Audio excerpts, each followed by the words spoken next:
just the tip of the iceberg? What did they predict for 2026?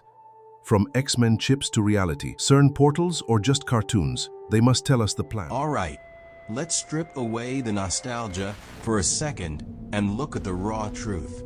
How many of you actually remembered Johnny Bravo? The buff blonde guy, obsessed with his own reflection, doing karate chops and getting rejected by every woman he met. It seemed like the most innocent, superficial cartoon on Cartoon Network, right? Well, that is exactly where the genius of the system lies. You hide the biggest secret where no one would ever think to look for anything serious. Let's go back in time. The date is April 27th, 2001. Exactly 4.5 months before the world would change forever in September. An episode called Chain Gang Johnny airs on TV. At one point, Johnny is standing inside a movie theater. If you take your eyes off him and look at the wall in the background, you'll freeze. Right there, there's a movie poster that says in bold, yellow letters, "Coming soon." And the image on that poster? A massive skyscraper in flames, with thick, black smoke pouring out of it. Exactly like the footage we would all see playing on every news channel just a few months later. Skeptics will always say, "Oh, it's just a coincidence. Some artist just drew a generic action movie poster." Seriously? In a cartoon meant for 7-year-old kids, you just happen to place a poster of a terrorist attack on a tower? Many of you have already written to me in the comments on my previous videos, saying you've started rewatching these childhood cartoons with a completely different lens, finding similar coincidences in The Simpsons or Dexter's Laboratory. You are definitely not alone in noticing this. Our community sees the pattern clearly. But hold on, because it gets even weirder when you dig behind the scenes. The studio producing the show was the famous Hanna-Barbera, owned by the media giant Turner Broadcasting. These are people who had direct access to the highest levels of information flow and mass media control. In the world of predictive programming, this isn't a coincidence. It's a signature. It's their way of hiding plain sight codes. They aren't guessing the future. They are simply illustrating an agenda that was already locked in behind closed doors. And that brings us to the question that should be keeping all of us awake at night. If the Hollywood machine only needed a window of a few months to plant the clue about the falling towers, what did they plant back in the 90s for a much longer timeline? If 2001 was their compliance test, 2026 feels like the finish line. It is, as we often discuss here on the channel, the year of reckoning. Notice how technologies that were presented as pure fantasy or sci-fi in the 1990s are becoming mandatory right now, in this exact 25 to 30-year cycle. Think of it as a decades-long blueprint. The cartoons we grew up with weren't just entertainment. They were a psychological conditioning map for the masses. They showed us our recent past on background posters, and now, in 2026, we are beginning to live out the rest of the script. Because if we move further into the portfolio of those years, we transition from background posters straight into the rewriting of human biology and the beginning of human-machine hybridization. Let's take a look at how X-Men prepared us to accept the chips we call progress today. What started as fiction in cartoons becomes our digital reality. Now let's move past the background posters and step straight into the rewriting of human biology. If you grew up in the 90s, the X-Men animated series was the absolute pinnacle of Saturday morning television. Mutant heroes fighting for survival in a world that feared and hated them. It felt like a classic story about discrimination and justice. But if you look closely at the tools used by the oppressors in that show, the blueprint for our current reality becomes terrifyingly clear. Let's talk about the Sentinels and the mutant control chips. In the series, Whenever a mutant was captured, they were tagged with a collar or a brain chip designed to instantly neutralize their powers. Back then, we viewed it as a dystopian weapon meant to stop an artificial threat. But fast forward to today, right here in 2026, the exact same technology is being rolled out globally. Only the marketing department did a massive rebrand. It's no longer called the control collar. Now it's sold to us as Neuralink, biohacking, and human enhancement.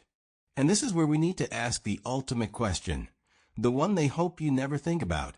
What if the power they are trying to neutralize in us isn't the ability to shoot lasers or throw lightning bolts? What if the power they want to suppress is human consciousness itself? What if these chips are designed to lock your mind out of its natural spiritual aura and anchor it permanently to a digital matrix? Let's stop right here for a second. Go down to the comments right now and tell me, do you feel like this 30-year desensitization has actually worked on the people around you? Does anyone else in your circle still see the actual danger here? Or is everyone just blindly waiting for their next digital upgrade? Let me know, because I read all your thoughts. Think about the central political plot of X-Men, the Mutant Registration Act.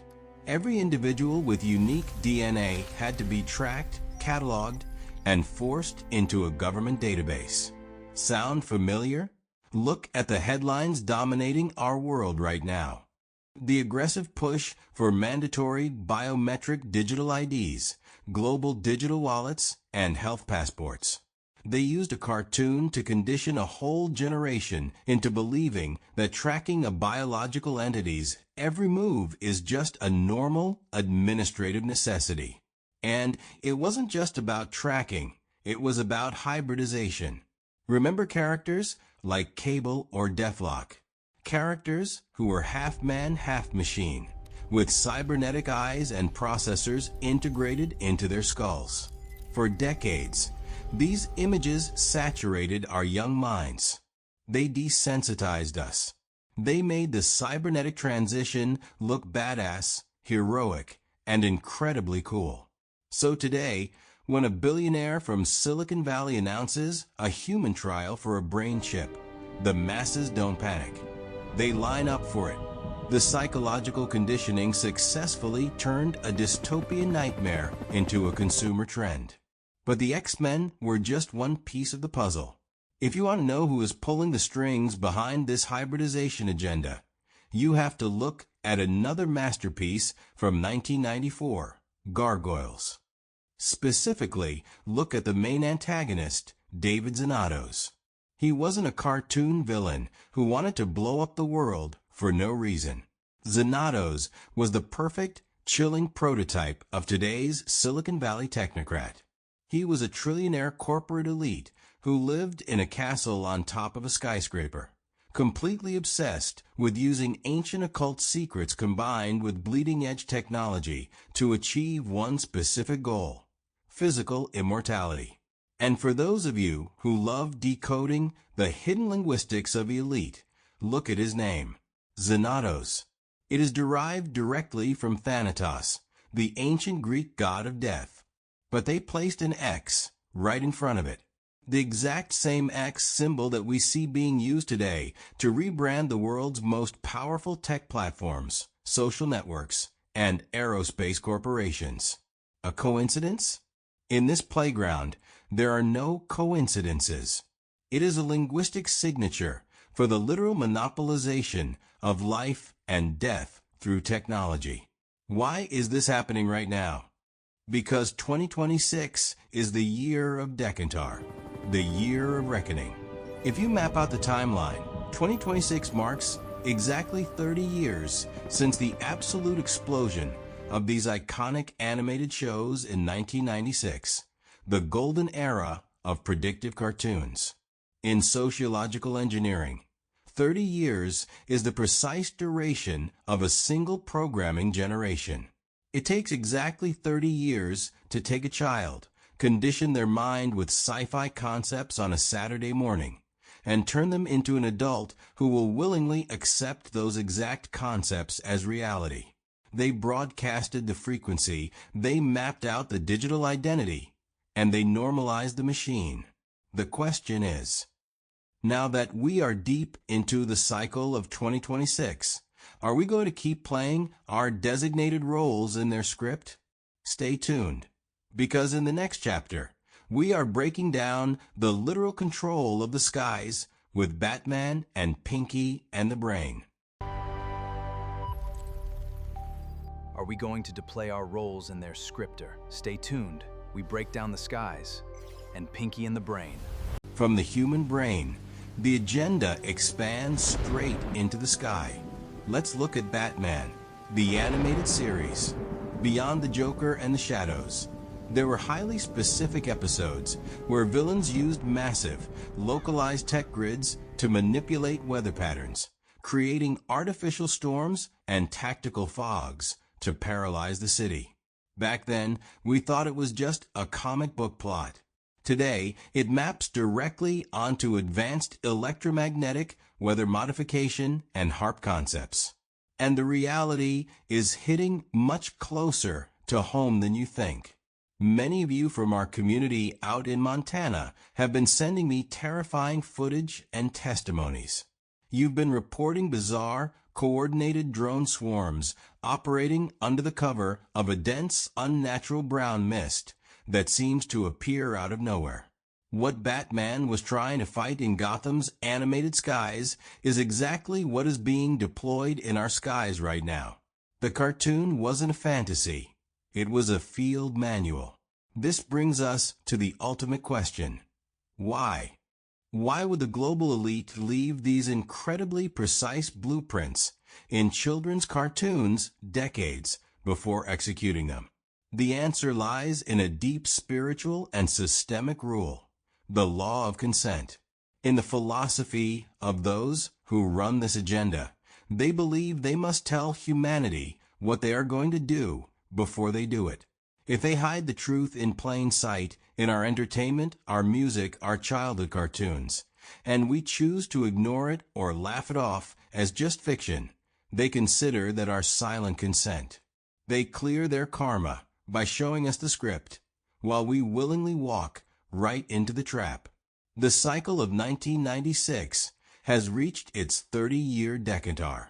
The programming phase is over, and the execution is live. So I leave this to you. What other childhood cartoons seem highly suspicious to you now? Where else did you see the script?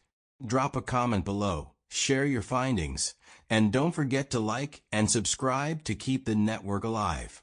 Stay vigilant.